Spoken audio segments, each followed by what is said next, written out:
Olá pessoal, essa é a nossa segunda videoaula sobre o tema metodologia científica. Na primeira aula nós vimos especificamente o que é a ciência, entendemos um pouquinho sobre a definição da ciência, falamos um pouquinho sobre o método e sobre a utilização, demos alguns exemplos agora na recente pandemia do Covid. Agora vimos também o esquema do método científico sobre o problema, levantar hipóteses, testar hipóteses, analisar os resultados, confirmar ou negar as hipóteses. E também vimos a aplicabilidade, vimos o que é o método científico e agora nós vamos falar especificamente sobre o projeto de pesquisa. Como escrever um projeto de pesquisa, esse é o nosso objetivo aqui nessa nossa videoaula, para tentar capacitá-los para a leitura de um trabalho científico, também para capacitá-los para escrever o seu próprio trabalho científico ao longo da faculdade. Então nós temos aqui as partes do projeto de pesquisa que nós vamos discutir. O que caracteriza o autor, como escrever um bom título, quais as características do resumo, introdução, objetivos, casuística ou material e métodos, resultado de discussão, conclusões e referências bibliográficas.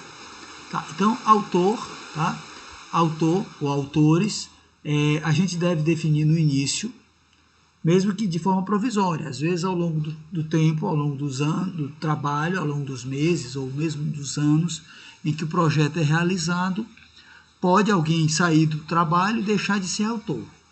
Também pode aparecer alguma nova pessoa que não estava no início do projeto, mas que a partir de um certo momento ele se associou ao trabalho e é caracterizado como autor.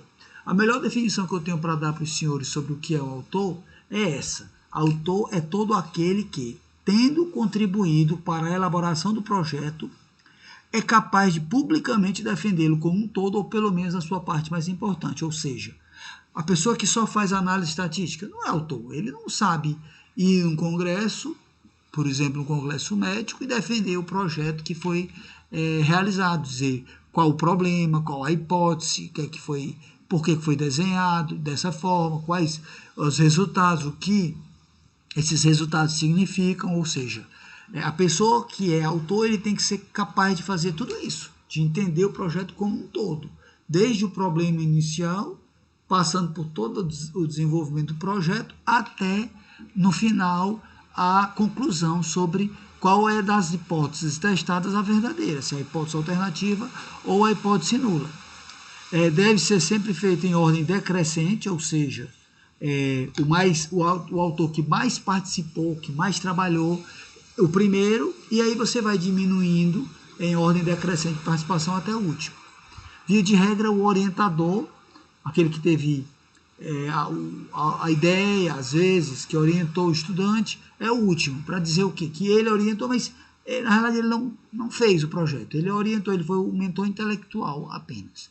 E ao término, como eu já falei, a gente revê os autores.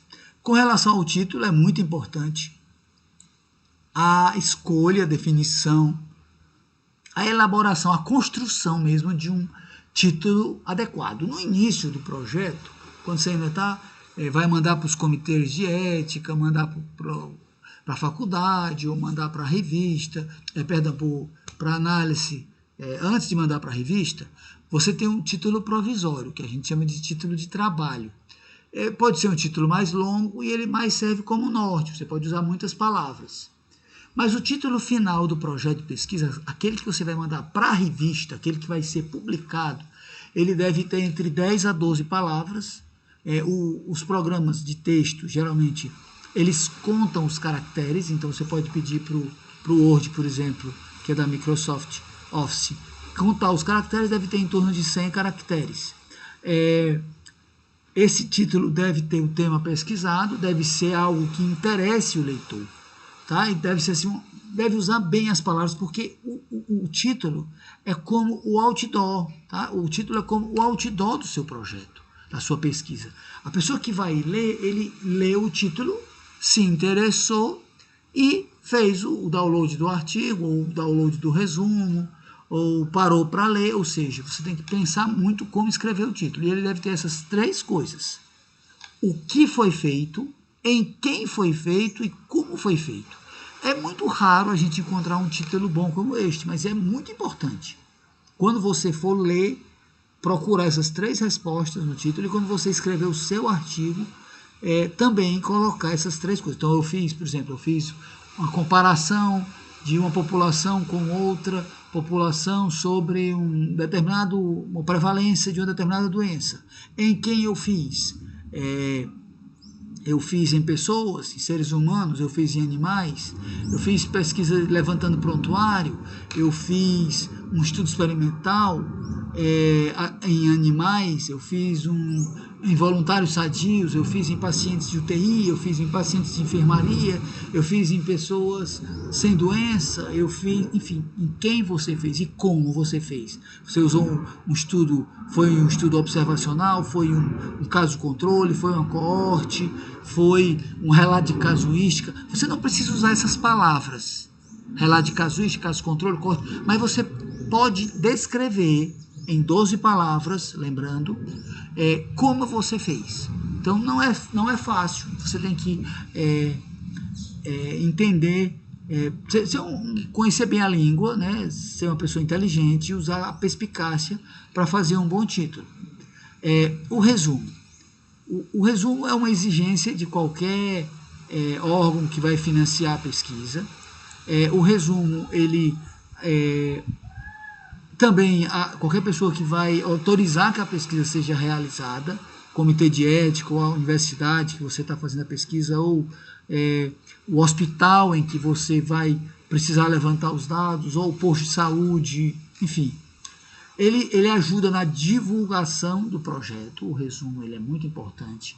E no projeto de pesquisa, aquele que você ainda vai iniciar, ele deve constar lá o porquê da pesquisa, o que está sendo estudado, quais os objetivos, quais os métodos que serão empregados e o que se espera encontrar.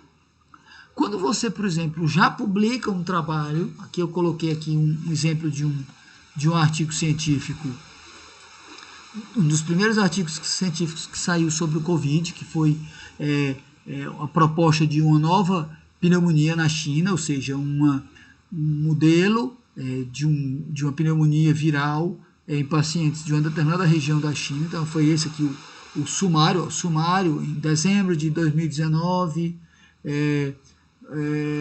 pacientes com pneumonia de causa desconhecida, e aí ele vai descrevendo de forma resumida, tá, o que ele fez no projeto. Quando você termina o trabalho, o estudo, ele não deve ter essas partes, não. Isso aqui é no projeto de pesquisa. Quando você termina o projeto, você vai refazer o resumo, fazer um resumo que tenha aquelas partes que eu apresentei para os senhores. No resumo vai ter que ter autor, título, vai ter que ter uma breve introdução, vai ter que ter uma frase para os objetivos, vai ter que ter algumas linhas de casuística e método, ou material e método, vai ter que ter o resultado, via de regra, no resumo. Não tem a discussão e a conclusão também não tem referência bibliográfica. Então, o projeto de pesquisa, o resumo é diferente do artigo final. No artigo final tem que ter a maior parte do que está visto aqui. No projeto de pesquisa, não. No projeto de pesquisa, você vai dizer o que você vai fazer e o que você espera encontrar. Então, essa diferença entre o resumo do projeto e o resumo final é muito importante a gente entender. Na introdução, certo? Na introdução do artigo, do projeto de pesquisa, no projeto de pesquisa, é a parte mais importante, obviamente, porque você vai colocar para o leitor o que é novo e o que é importante do seu projeto, para que ele autorize ou para que ele financie a sua pesquisa. No projeto, no artigo final, ou seja, depois que você fez os dados, levantou os dados, escolheu os resultados, discutiu, analisou, a parte mais importante, obviamente, é a conclusão, é o que você conclui do projeto. Mas, no início, quando você ainda está elaborando um projeto de pesquisa, a introdução é a parte mais importante. É interessante você entender que, quando você encaminha o seu projeto de pesquisa para um comitê de ética, Nem todas as pessoas que estão lá são especialistas. A maior parte, às vezes, nem médico é. Às vezes é nutricionista, é enfermeiro, é farmacêutico. Tem sempre um representante da comunidade. Todo comitê de ética tem que ter um representante dos usuários daquele hospital, por exemplo. Então, o leitor, ele tem que ser... Você tem que escrever para mesmo aquele que não é especialista. Então, você tem que explicar o que se sabe sobre o tema, o que não se sabe ou é questionável, qual é a hipótese que você levanta, o que é que precisa para testar essa hipótese e qual a abordagem experimental. Mesmo que você faça de uma forma sucinta, tem que estar tudo isso dentro da introdução.